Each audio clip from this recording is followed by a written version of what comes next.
hace 2 años recorrieron imágenes falsas de Taylor Swift y esas imágenes fueron generadas por la IA y esas imágenes recorrieron el mundo en cuestión de horas.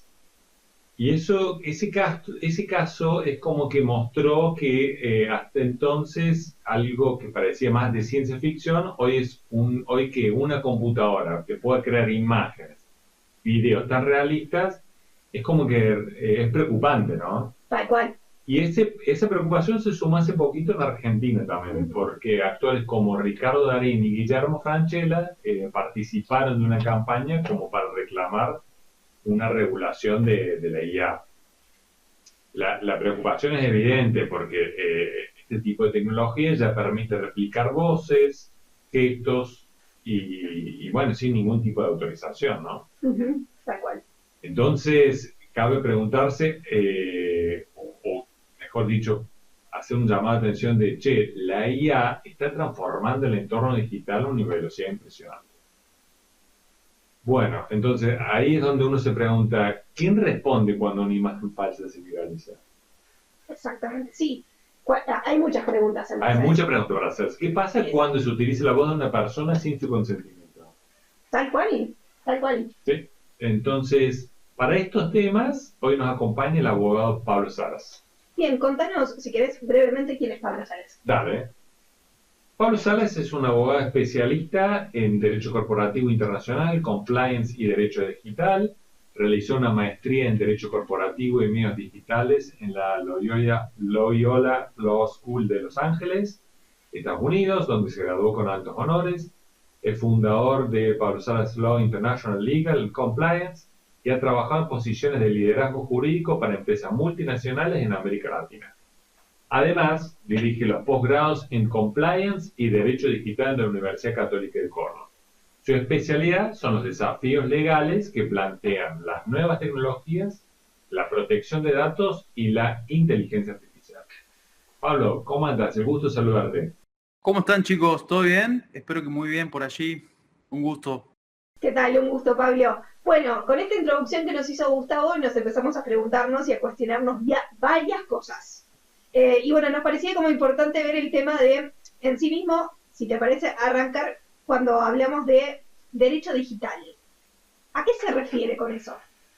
Es un término muy amplio. Si es que existiese algo como el derecho digital, yo siempre lo planteo condicional, porque es una forma, un área del derecho que atraviesa de alguna manera transversalmente, impacta, ya lo sabemos, en todas las áreas de la vida, ¿no? Hoy lo digital impacta en la faz laboral, en la faz comercial, en la faz de los derechos personalísimos como los del honor y de la personalidad y los de la imagen y los de la voz, todos derechos sobre los que ustedes hablaban y sobre los que hoy reclaman nuestros actores, ¿no? Darín, así lo ponemos, Francella, pero son derechos que integran lo que conocemos como datos personales también, el clásico derecho de datos personales, el derecho civil y comercial, hasta el propio derecho penal, son todos impactados por la era digital que además plantea grandes interrogantes sobre cómo vamos a manejar sobre todo la responsabilidad civil clásica en un ámbito en el cual los actores son un poquito más etéreos, más indefinidos. Hay actores que juegan en varias canchas, digo con esto que funcionan o tienen sede en un país, pero en verdad provocan efectos y pueden generar daños a nivel mundial. Entonces, plantea si hay algo como el derecho digital. La primera respuesta es impacta todas las áreas del derecho, o prácticamente todas, así como impacta en todas las áreas de nuestras vidas. Y en definitiva se conoce también como Legal Tech en inglés, ¿no? Derecho digital o Legal Tech, y principalmente cubre, si vos me preguntás en las áreas en las que tiene mayor interés hoy, el ámbito del cumplimiento normativo, de los derechos personales, ¿no? De los contratos inteligentes, de la blockchain y las criptomonedas. Pero si uno tuviera que decirlo de forma simple, impacta en todas las áreas del derecho, ¿no? Pablo, vos sabés que escuchando este video que hacen los actores respecto a la cuestión de la importancia de esto, mencionaban que no solamente se vulnera el derecho del actor porque están manchando su imagen de alguna manera, sino que también por el otro lado, quien consume esas imágenes también no están viendo información falsa. Entonces es como que es una doble falta de derecho, podríamos decir. Sí, yo creo que el principal vulnerado, por supuesto, que es la persona que sufre el daño directo, en este caso son Darín y Francella, ¿cierto? ¿No? Porque en definitiva uno puede decir, y lo tuvimos en la Corte Suprema de Justicia en 2014, con dos casos muy emblemáticos, que fueron los de Belén Rodríguez, una modelo que bailaba y que hacía campañas publicitarias, y con Virginia Acuña, que era una ex integrante de Bandana, ¿no? También un poco decían, están usando nuestras imágenes, y llegó a Corte Suprema de Justicia de la Nación el caso, con fines diferentes a los cuales nosotros pretenderíamos que se utilicen, porque los habían usado en sitios web de terceros con contenido pornográfico o erótico, y es un poco esta idea: manipularon mi imagen, manipularon mi voz, y está dañando a mi reputación, mis derechos al honor, mis derechos a la imagen, mi derecho, en este caso, Darín y Francella, a la voz.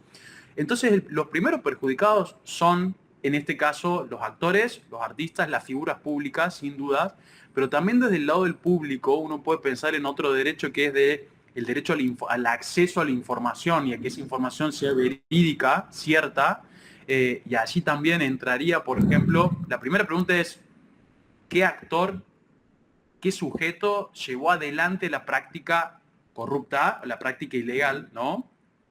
Y además, sí, para el caso del derecho de información, si se trata de un proveedor, entramos acá también a pensar en la protección que otorga el derecho de consumidor en Argentina, de brindar información cierta, completa, veraz, ¿no? Hay como muchos puntos en juego, pero sin duda, la primera pregunta que me haría es: ¿quién le paga los platos rotos a Francella, Darín, Acuña y Belén Rodríguez? ¿Quién paga por esa vulneración a la imagen y a la reputación que genera que las imágenes de una actriz o de una modelo famosa que fueron tomadas para revista una revista de, no sé, de gente o caras, después se publique sin permiso en un sitio pornográfico, y eso dañe la reputación y las posibilidades de trabajo futuras de esas artistas, ¿no? Entonces la primera pregunta es esa, y algo tenemos en nuestra jurisprudencia.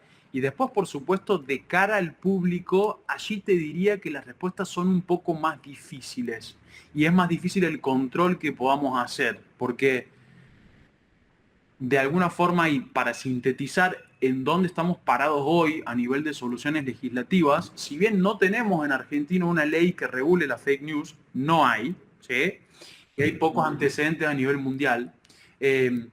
Sí es cierto, no obstante, que la tendencia de nuestra jurisprudencia, sobre todo el máximo tribunal, que es la Corte, es la de preservar el derecho a la libertad de información, y la de alguna forma, prohibir cualquier limitación a la libertad de expresión, tildándola como una posible censura. Es decir, en principio, dejemos que la información fluya, sea verídica, sea falsa, tiene que fluir. Es decir, cualquier limitación que pongamos a la circulación de información tiene que estar muy bien justificada. Ese es como el principio general, ¿no?, que tiene hoy nuestra Corte. O sea que, sí. Pablo, ahí yo me acuerdo en su momento se había hablado del caso de Belén Rodríguez y se había comentado acerca de la posibilidad del derecho al olvido, ¿puede ser? Allí era con Natalia, en verdad el caso de Natalia de Negri fue el que planteó el derecho al olvido. Eso, ¿cómo se podría más o menos compensar eso con el derecho a la libertad de expresión o no? Van todos en la misma línea. Las soluciones de los casos Natalia de Negri, Belén Rodríguez y Virginia Acuña están todos insertos en una misma lógica que plantea la Corte. Repito, en principio, dejemos que la información circule. No podemos establecer mecanismos sistemáticos de limitación de la información de cara al público. ¿Qué planteaba el caso Natalia de Negri? Era un poquito diferente. El derecho al olvido, fíjense que significa y De Negri lo planteaba, la posibilidad de que una persona solicite que determinado contenido que refiere a esa persona no sea mostrado en los buscadores, porque ese contenido, y eso es lo que plantea De Negri, ya no la representa. Y además no es informativo. ¿Qué contenido pedía Natalia De Negri que se dé de baja en Google? Es decir, que no se muestren los resultados. Ojo, no es que se dé de baja el contenido, es que deje de indexarse en los resultados de Google, ¿sí? Que es distinto, no es eliminarlo, ese es el derecho al olvido, no es eliminar, es dejar de indexar. Se refería a los videos en los cuales Natalia De Negri en los 90 aparecía en los programas de Mauro Viale peleando contra otras figuras públicas, ¿no? Y eran episodios un poco, según ella, en sus planteos, que la dejaban en ridículo y no tenían ningún contenido informativo, ¿no? Los abogados de De Negri decían, esto no es información.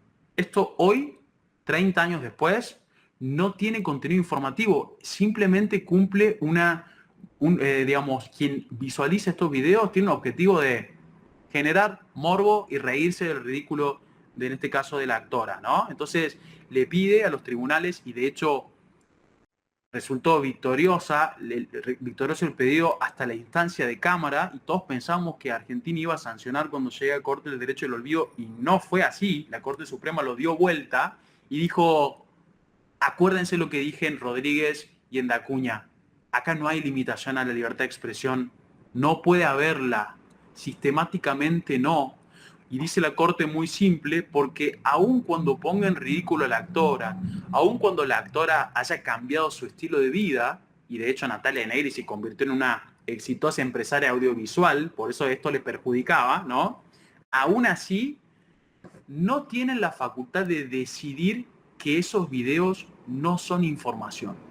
Ahora, Pablina, ahí uno no puede decir, che, ¿por qué por algo de mi pasado se tiene que estar viralizando eso de por vida en las redes sociales, que incluso puede llegar a ser un objeto de burla, de discriminación? La persona afectada puede decir, che, en definitiva es como que las redes me están poniendo un estigma y me es difícil sacarlo. ¿Qué se podría decir ante esos casos? Es difícil porque eso fue justamente lo que esgrimía De Negri, pero además acordate que para el caso uno puede pensar también en el daño que, digamos, yendo a la normativa que tenemos a nivel civil, uno sabe que cualquier persona que cometa un daño tiene que repararlo bajo el Código Civil y Comercial, principio general que podría funcionar. Después tenemos los delitos de calumnias e injurias todavía vigentes. El tema es que, como delitos penales, ¿no? El tema es que también pensando en el estándar que tenemos que probar cuando se trata de una figura pública, ¿sí? Todavía, aun cuando exista una información o un contenido que lo perjudique, para dar de baja y considerando que se trata de una figura pública, el estándar es todavía más rígido. No podemos darle de baja a cualquier contenido, porque además sos una figura pública. Y ahí entra un concepto que es, ¿no?, que viene desde hace varias décadas atrás en corte, que es el de la real malicia, ¿sí?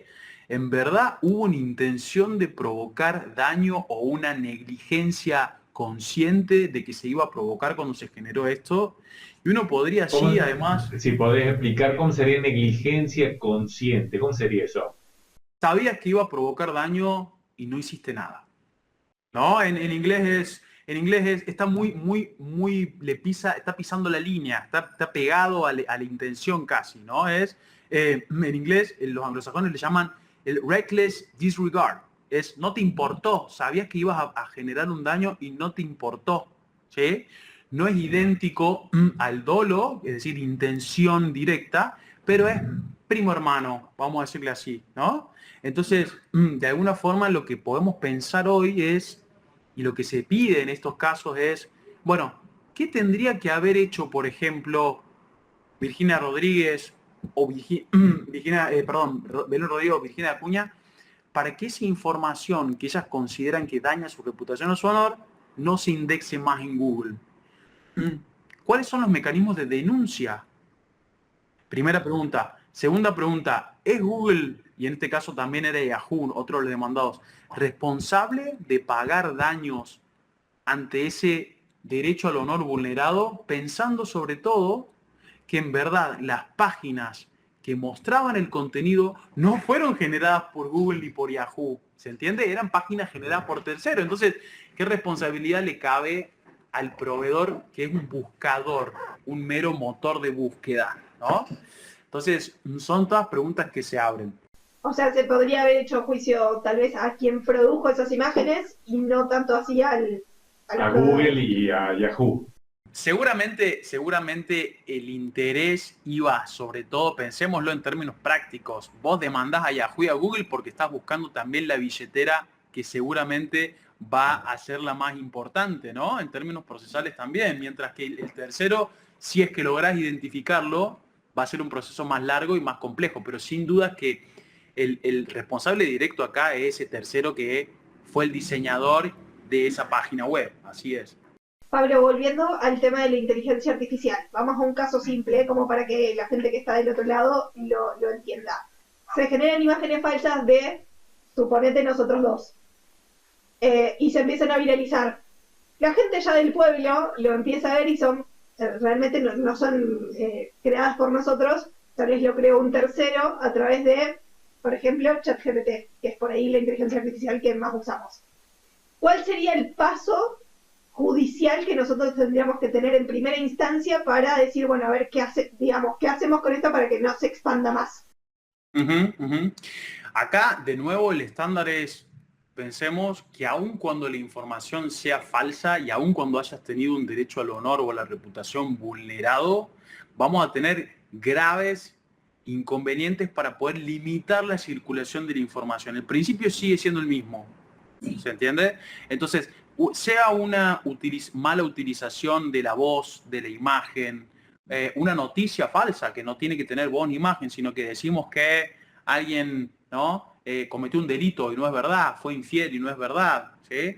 Entonces, la primera pregunta es, ¿qué mecanismos tenemos? Tenemos mecanismos penales para denunciar una injuria, una calumnia, como digo, con un estándar complicado de probar, y también mecanismos civiles si consideramos que eso nos hace daño, para pedir una medida cautelar para frenar la circulación de esa información, ¿sí? Va a depender un poco, de nuevo, de que podamos probar. Primero, lo más importante acá es, cuando hacemos una denuncia, hacerla, además de a los organismos públicos pertinentes, también detectar cuál es el proveedor que está haciendo circular o que generó esa imagen, porque vamos a tener que notificar también al proveedor, ¿sí? Entonces, la pregunta ahí se puede aclarar, por ejemplo, cómo sería el proveedor. ¿Qué se entendería por proveedor? ¿Sería Google? No. Depende en dónde detectemos. Si Google está difundiendo a través de su buscador este contenido que nosotros reputamos que nos daña, generado por inteligencia artificial, lo primero que hacemos, chicos, es notificar a Google e indicar de forma fehaciente cuáles son esos sitios web, esas URL de terceros que contienen las imágenes, el texto, lo que sea que esté generando el daño.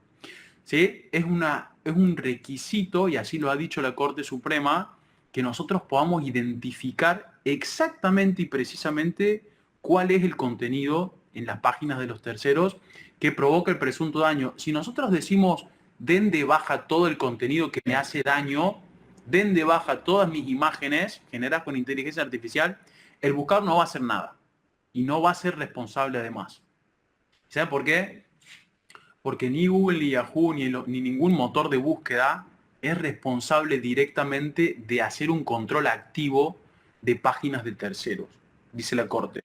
¿Sí? ¿Por qué? Porque son meros intermediarios, son canales de difusión, no pueden monitorear, dicen los tribunales argentinos hoy, permanentemente no pueden monitorear ese caudal de información generado por terceras personas en sus propios sitios web. De la misma forma que Mercado Libre, miren qué curioso, y esto también es parte de la jurisprudencia argentina, de la misma forma que Mercado Libre, ni eBay, ni Temu, ni lo que ustedes quieran usar para comprar, son responsables de que un vendedor mienta sobre la calidad de un producto y te venda algo que es, por ejemplo, apócrifo, falso, como si fuera original. O te vendo un producto que te dice que es de un color y te llega de otro. En principio son meros intermediarios de búsqueda, de comercio electrónico, ¿sí? Ahora, cuando lo notifiqué, cuando le dije, ojo, tiene un vendedor fraudulento, cuando le digo a Google, ojo, tiene un tercero que está publicando imágenes falsas, allí tienen que actuar. Y si no actúan, dando de baja esas búsquedas, podemos decir que esos intermediarios van a ser responsables, pero solo después de la denuncia bien clara. ¿Me siguen? Ahora, entonces lo importante es identificar, o sea, más allá del buscador, hay que saber quién generó, por ejemplo, volviendo al caso de ejemplo, una persona tuvo que haber generado esa imagen que después se divulgó. ¿Qué pasa, por ejemplo, en el caso de que se distribuya a través de WhatsApp, por ejemplo? De nuevo, la plataforma de mensajería es de nuevo un intermediario y allí más difícil todavía porque acordate que las plataformas de mensajería se van a escudar probablemente en los mecanismos de encriptación que rigen, ¿no? Te van a decir, WhatsApp te va a decir, yo no tengo acceso al contenido que los propios usuarios se intercambian en la plataforma. WhatsApp nos dice, de cara, y así está en sus términos y condiciones, en su política de privacidad, que no lee las conversaciones que se producen en el ámbito de la plataforma. Es decir, no se hace responsable del contenido de esas conversaciones. ¿Cómo podríamos pedirle a WhatsApp que dé de baja ese contenido? Difícilmente. Difícilmente. Generalmente cuando se dan los casos de que se logra comprobar que fue con malicia, que se hace una imagen, bueno, que se logra un resultado, digamos, después del proceso judicial, generalmente lo que se hace es una retribución económica. Si es que se prueba que hubo un daño, sí, de nuevo está, en principio tenemos que probar que hubo una notificación fehaciente al proveedor y que aún así con una notificación, no obstante ello, no se actuó, el proveedor no actuó como debería. Primera situación es denunciamos. La denuncia o la notificación, lo pondría en mejores términos, una notificación que puede ser privada. Bajo ley norteamericana funciona una ley que es la DMCA, que es la que orienta también nuestra legislación y la práctica de nuestros tribunales, que exige una notificación privada. Pensemos también cuando un video de YouTube, ¿no? Vulnera un derecho de propiedad intelectual. Alguien dice, ese video me lo robaron, es mi contenido. Y notifica por privado YouTube, YouTube lo pone en suspenso y después le da de baja. Tiene la obligación de mirar esas notificaciones, ¿sí?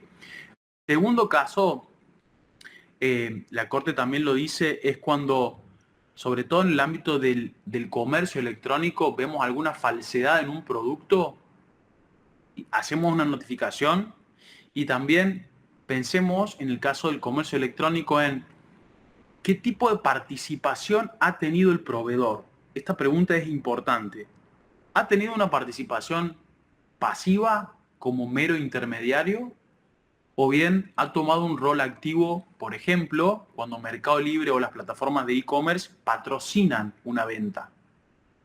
Si la venta fue patrocinada, es decir, que el vendedor pagó un canon para que se muestre primero en los resultados de ese producto o ese servicio, podemos decir que el proveedor puede ser directamente responsable ante una falla en la venta, ante una notificación que no se atiende o ante una venta patrocinada. Le pasás la pelota al proveedor, es decir, el proveedor pasa a tener digital, pasa a tener un rol activo, ya no se puede hacer el bobo, ¿va? ¿Y sería solamente, por ejemplo, con un contrato de venta o, por ejemplo, mira, estoy pensando en Airbnb, que Airbnb también funciona como un intermediario. Y en este caso, yo alquilo un departamento, una habitación, una casa, lo que fuere. Y resulta que cuando voy a la casa no se condice en absoluto con lo que figuraba en las fotos. Bueno, en ese caso no es un contrato de venta, sino más bien un contrato de alquiler lo que yo estoy haciendo. Ahí también cabría, estoy pensando, o sea, se haría solamente para contratos de venta. Estamos hablando del ámbito de la intermediación digital. En general, Airbnb es un intermediario. El caso de Airbnb es bastante, si vos querés, es una plataforma muy cuidada. Usaría quizá más una plataforma menos cuidada en el ámbito o menos curada en el ámbito de las locaciones digitales, que es Booking. Booking es una plataforma mucho más compleja y con menos control que Airbnb. En Airbnb, si vos alquilas una propiedad y después llegás y te das cuenta de que no tiene nada que ver con las fotos y notificás Airbnb, primero tiene un servicio de atención al cliente fantástico y súper expeditivo, inmediato. Y segundo, si vos envías por entrar a un ejemplo sin entrar demasiado, pero ya que lo traemos, envías la evidencia, Airbnb va a funcionar como un intermediario muy eficiente, sea haciendo que el propio locador pague, devuelva el dinero o ofrezca una propiedad alternativa, y si no funciona y efectivamente está hecho el daño, Airbnb se va a hacer cargo a través de un seguro, que es AirCover, ¿sí? Ahora, Booking es más complejo como intermediario, ¿sí? Booking sí plantea mayores desafíos porque no tiene un nivel de soporte como tiene Airbnb. Entonces uno se puede preguntar allí, ¿quién responde? Y la respuesta sigue siendo la misma. Booking es un intermediario y va a poner en cabeza del locador, quien ofrece la propiedad, toda la responsabilidad. Es lo que sucede normalmente. ¿Usted le parece falso? Comente negativamente, pídale la plata a su locador, y si no la recibe, de nuevo, ahí Booking normalmente no funciona un seguro como funciona en Airbnb, pero le va a cobrar automáticamente al locador en su próxima factura el daño provocado o la factura que le había cobrado al locatario que no se quiso quedar porque la propiedad no era esa. Se lo va a volver a cobrar al locador automáticamente, ¿sí? Pablo, te pregunto en términos generales, ¿qué te parece que es lo que más deficiente hoy se encuentra en la Argentina a nivel de derecho digital? ¿En qué más le cuesta poder resolver? ¿Hay alguna beta ahí particular que decís, acá falta una ley? Sí, claro. En la protección del derecho a la privacidad a los menores y a los adolescentes. Me preocupa enormemente, sí. ¿Hay posibilidad o crees que alguien pueda presentar algún proyecto? ¿Hay algún proyecto? Hay algunas ideas dando vueltas y anteproyectos sobre este tema. Hay poca legislación en América Latina sobre este tema. Sí, en cambio, Estados Unidos y Europa tienen legislación y creo que nos hace falta. Nosotros tenemos una ley general que fue muy elogiada en su momento de protección de datos personales, que es la 25.326 en Argentina. Es una ley, fíjense ustedes, del año 2000, que fue muy elogiada en su momento, pero si nos hacemos la retrospectiva, nosotros que venimos de la época analógica, en el año 2000 no teníamos, creo que lo más avanzado que me prestaba mi viejo para ir a la fiesta de 15 era un StarTAC, ¿no? O sea, la tecnología, y me sentía, imagínense con eso, mostrando el StarTAC, que era para que me busque la fiesta, pero en definitiva, lo que uno puede pensar es que no es una ley pensada para este entorno digital que hoy vapulea, les diría casi, que genera un nivel de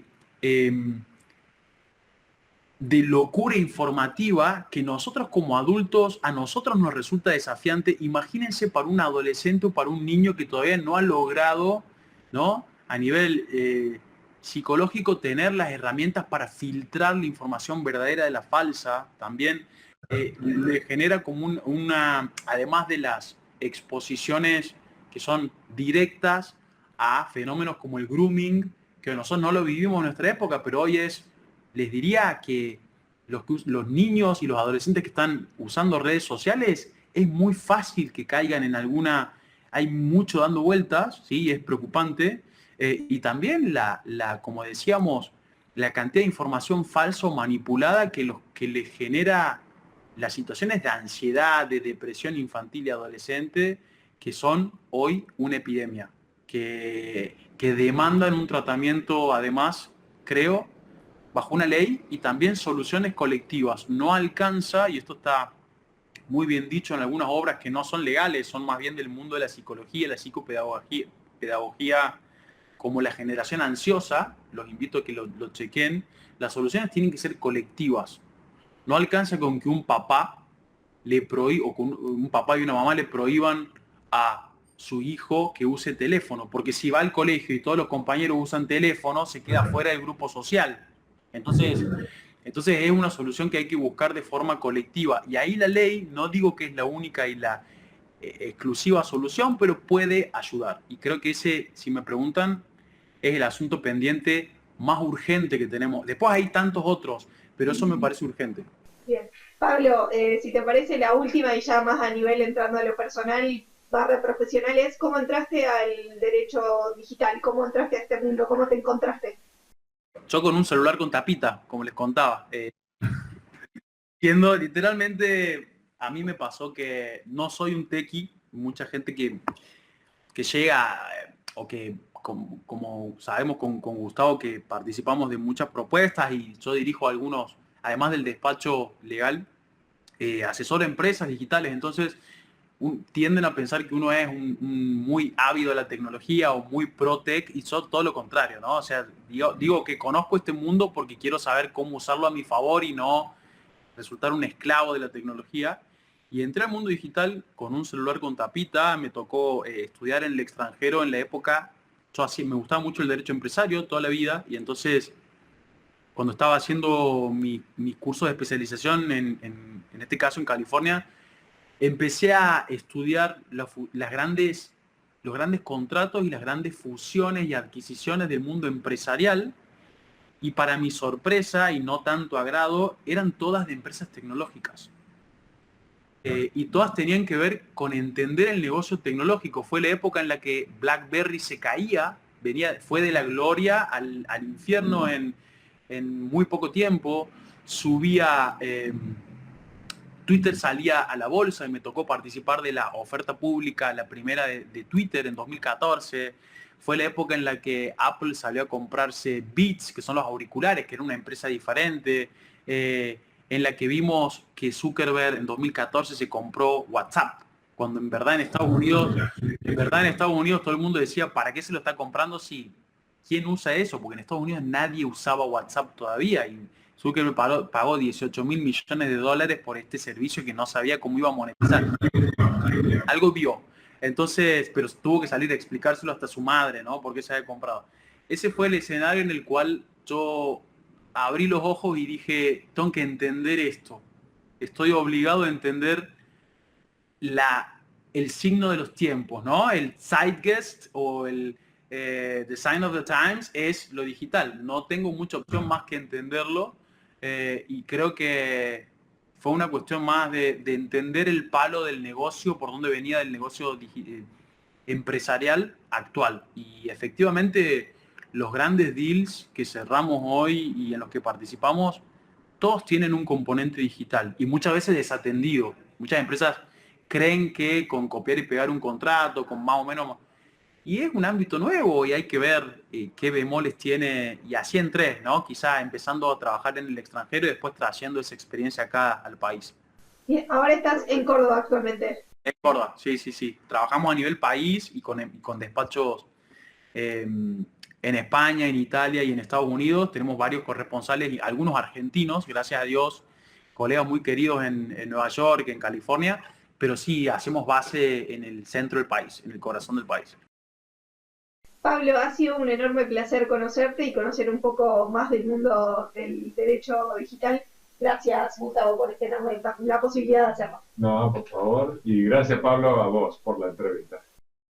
Cuando quieran, y un enorme placer para mí estar con ustedes. Que estén muy bien. Un abrazo grande.